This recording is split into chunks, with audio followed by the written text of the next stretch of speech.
Anyone sound familiar, ladies? Sweet Charity has music by Cy Coleman, lyrics by Dorothy Fields, and a book by Neil Simon. It was directed and choreographed for Broadway by Bob Fosse for his wife and muse, Gwen Verdon. The musical premiered on Broadway in 1966, where it was nominated for 9 Tony Awards and played 608 performances. A Broadway revival was just announced for 2017, starring Sutton Foster, who will be appearing right here on our stage on July 23rd. Charity's world is the all-too-real world of Times Square, and the people who pass through her world are as deceptively charming a group as ever swept across any stage, beginning with her cynical, hardcore friends at the Fandango Dance Hall.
I'm off at 11.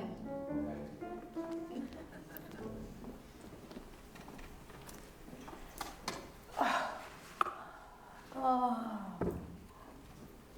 Good morning. Good morning. You all right? Well, it's too soon to tell. Huh, okay. Where have you been? Well, I was with Mr. Vidal. First we go to this ritzy place where we end up dancing together. Oh, he is some terrific dancer.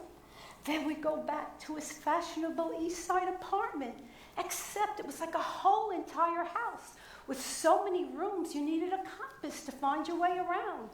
Then we sort of sat around sipping champagne and talking about life and things. Oh boy, what a terrific night. Then comes 6 o'clock in the morning. Guess what he wants to do then? I'll give it a shot. He sends me home in his own personal private limousine. I say to him, Vittorio, honey, forget it. I enjoy walking when the sun's coming up. But to tell you the truth, I never actually walked. I mean, I flew all the way home. My feet never once touched the ground. Honey, you keep on smoking them funny little cigarettes and you're bound to do a little flying. I knew you wouldn't believe I spent the entire evening with Vittorio Vidal. You swear? I swear. On your mother's life? On my mother's life. Hey, where you going? To call up and see how your mother is. All right, look what he gave me. And look what else. His hat, his cane, mementos of our evening together. Oh, his hat. Is that all he gave you? What do you mean, is that all? I can just see me telling the girls, hey, did you hear Charity spent the night with Vittorio Vidal?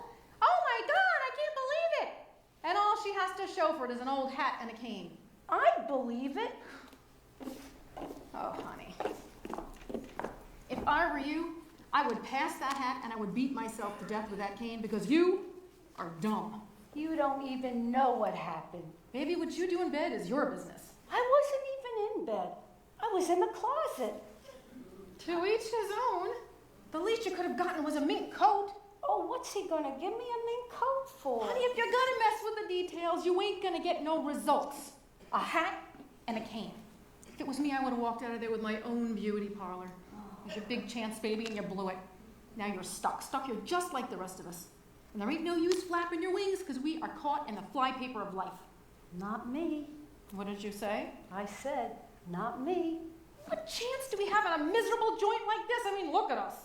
Don't look at me. I was always like this. What's the matter with you? Nothing. I'm not going to end up a beat-up broad that nobody cares about. Not me. I'm not going to spend the next 40 years of my life in the Fandango ballroom. I'm not going to become the world's first little old gray-haired taxi dancer. I am getting out. Out. What a beautiful word. Better believe it. I got it. I am going to be a receptionist in one of those glass office buildings. Lever Brothers? No, Seagram's. 9 to 5. I'm going to have my own typewriter, Underwood. Office parties, water coolers, coffee breaks. I'm going to get out of here and go right to the top. I'm going to be a hat check girl at Sardi's East. I'm going to be wearing one of those cute little black numbers cut up to here and down to there. All those hats coming in. Derbies, Hamburgs, and that cute little check one with the feather and the brim. If they could see me now, that little gang of mine. I'm eating fancy chow and drinking fancy wine. I like those stubble bumps to see for a fact the kind of top drawer, first rate chums I attract. All I can say is, wow, we look at where I am. Tonight I landed, pow, right in a pot of jam. What a setup, holy cow. They'd never believe it if my friends could see me now. If they could see me now, that little dusty room, traipsing round that $1 million chicken coop. I'd hear those thrift shop cats say, brother, get her draped on a bedspread made from 3 pounds of fur. All I can say is, wow, wait till the riff and raff, see exactly how he signed his autograph. What a build-up, holy cow, they'd never believe it if my friends could see me now.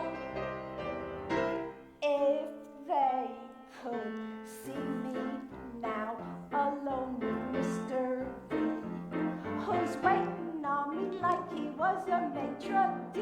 I'd hear her body say, crazy what gives. Tonight she's living like the other half lives. To think the highest brow, which I must say is he, should pick the lowest brow, which there's no doubt is me. What a step up, holy cow, they never believe it if my friends could see me now.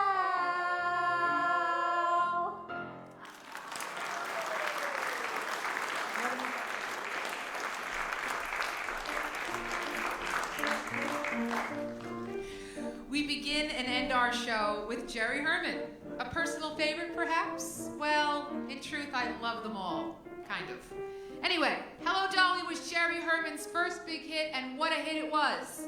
The role of Dolly Levi was originally written for Ethel Merman, but Merman turned it down, as did Mary Martin, although both eventually played her.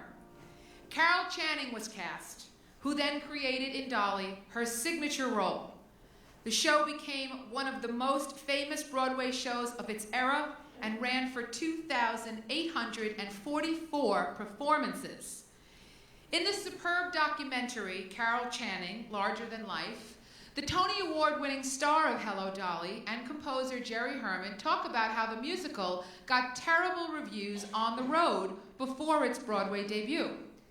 David Merrick, its producer, threatened to fire Herman for what he called a